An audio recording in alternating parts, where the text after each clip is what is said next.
affecting those nerve endings that are right at the surface. And those are the ones that really detect acute, intense pain. Certainly there's some nerve endings that are a little bit deeper, but those ones are usually not nearly as intense from the standpoint of what we perceive. Still relevant. So my point being is you want to be trying to get those too.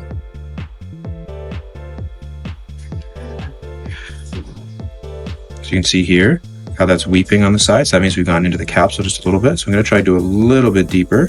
So you'll probably see on the sides when I do that. You okay? Mm-hmm. It's not too bad actually. There you can see that's draining a bit.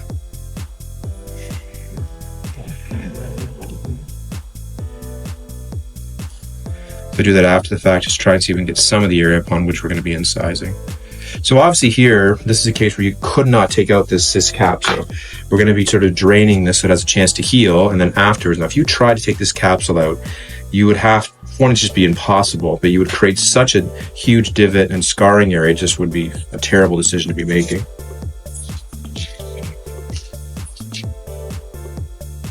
So this is our number 11 blade. So the other thing I'll tell you too is, sometimes residents and people watching this stuff will comment that when you have lots of drains like this, you get a basin instead. The problem you get with basins is there's not always a specific draining plane. So this can go all over the place, and it's hard to use that in theory. So this is why you end up having to use a lot of 4x4s. So this is our number 11 blade. You okay? Yep.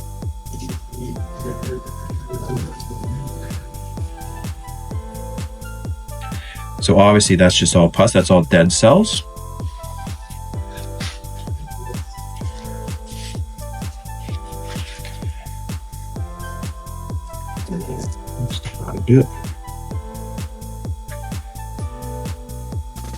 So you want to find a balance between not having too big an incision, because we're always worried about cosmetic results, even in cases like this, but big enough that the coefficient of friction of the actual pus isn't impeding the opening.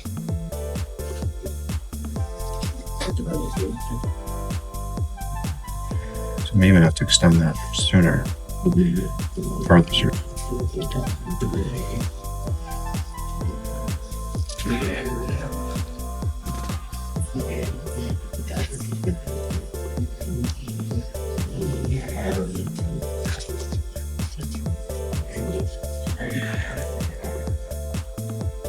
You okay? Yeah.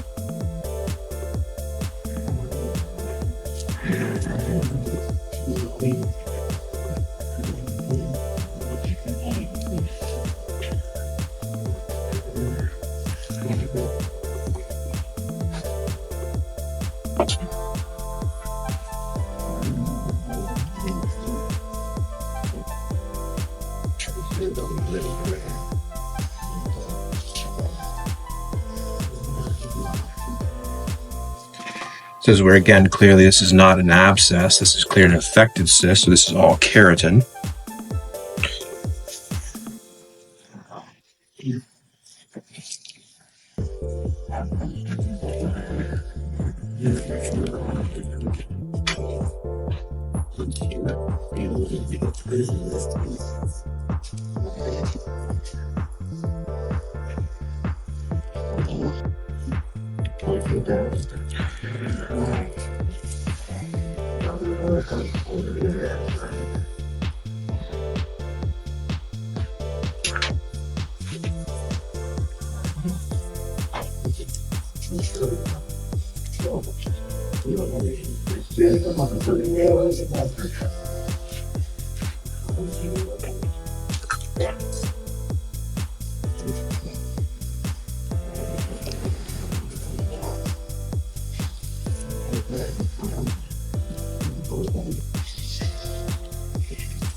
It's all right.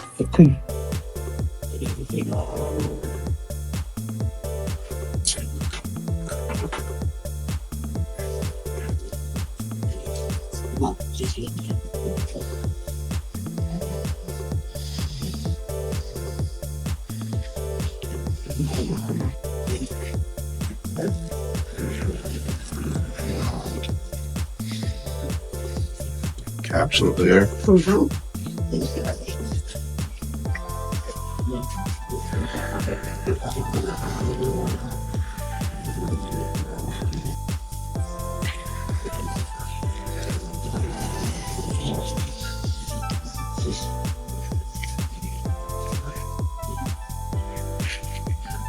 There's still a really large pocket.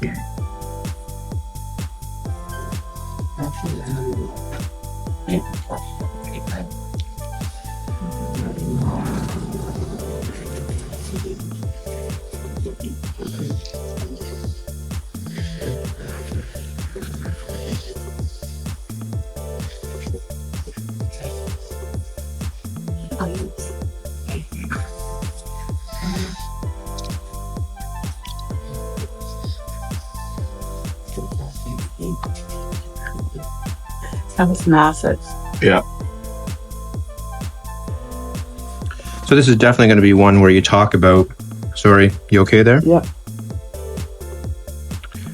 Should we put in ribbon gauze or packing? So the two reasons being, are you tolerating that okay? Yeah. Pretty good with the anesthesia. I would have thought it was worse, to be honest. Oh, it's not great, but what do you do? Yeah, she's of the tough stock for sure. So getting back to it, we put packing in for two reasons. One, to achieve hemostasis, but the other one is, you can see there's still residual material here. I'm going to go after a little bit of this, but when you don't have great freeze at all, this whole field's obviously compromised. So what we're working under here is what we call a clean environment, not at all a sterile one.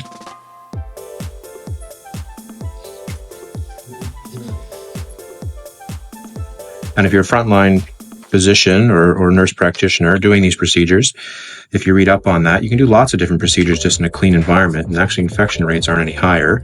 Again, it doesn't pertain to this at all because this is a different animal altogether.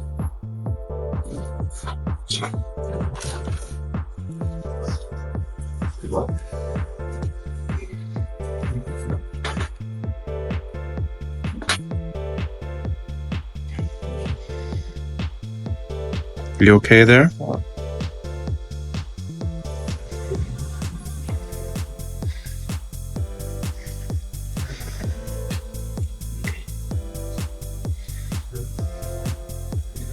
So this is all membrane.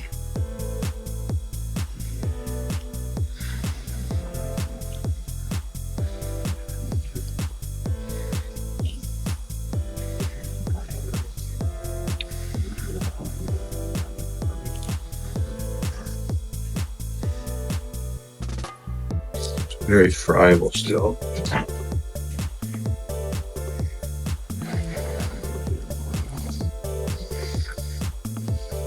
You okay there? Yeah. And that's the limitation there. So again, because we don't have good freezing, I want to find a balance where we're taking out as much as we can. So when it does sort of reconstitute itself, it's a smaller cyst to remove.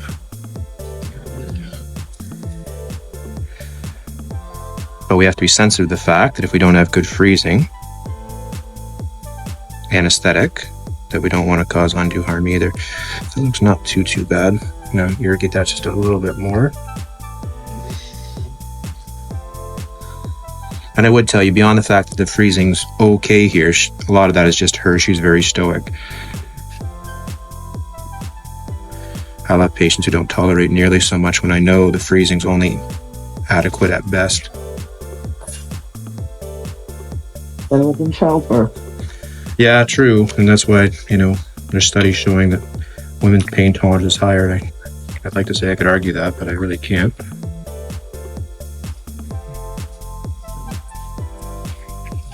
Not too bad there. So now I'm just going to do a swab. So again, remember, all that stuff that came out at the beginning was just pus, and that's just dead cells. And what we're trying to capture when we actually send away a swab is live cells, so it can actually grow the active bacteria. So this is why generally we want to swab after we've actually cleaned the area out to try and find live bacteria that will actually grow something.